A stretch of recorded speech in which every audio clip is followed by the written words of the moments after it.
Praise the lord.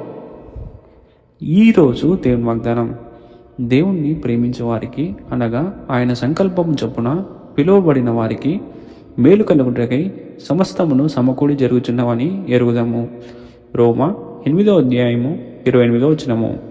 ఈ వాగ్దానం ద్వారా మనకు దేవుడు ఇలాగ సెలవిచ్చుచున్నాడు.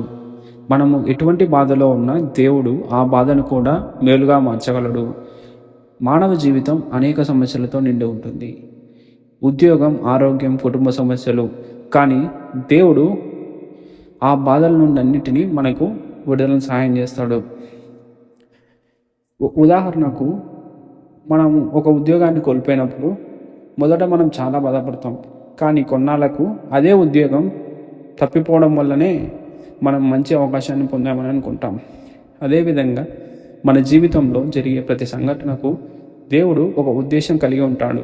మనం అర్థం చేసుకోలేకపోయినా విశ్వాసంతో ముందుకు సాగాలి. ప్రార్థించుకుందాం. ప్రభువా, నీవు మా జీవితంలో జరిగే ప్రతి విషయాన్ని మేలుగా మారుస్తున్నావని నమ్ముచున్నాం. ప్రభువా, మా బాధలన్నింటినీ తొలగించి నీ మేలుతో మమ్మల్ని నింపు. ప్రభువా, నీ మార్గంలో మమ్మల్ని నడిపించం. ప్రభువా, ఈ వాక్యాన్ని నా జీవితంలో నెరవేరులాగున చేయమని నజరేయుడైన యేసు నామములో ప్రార్థిస్తున్నాం తండ్రి. ఆమేన్. ఈరోజు వాక్యం మీకు ఆశనిచ్చినట్లయితే God is working for my good అని కామెంట్ చేయండి. వీడియోని లైక్ చేసి సబ్స్క్రైబ్ చేయండి. ఇతరులకు షేర్ చేయండి. Thank you.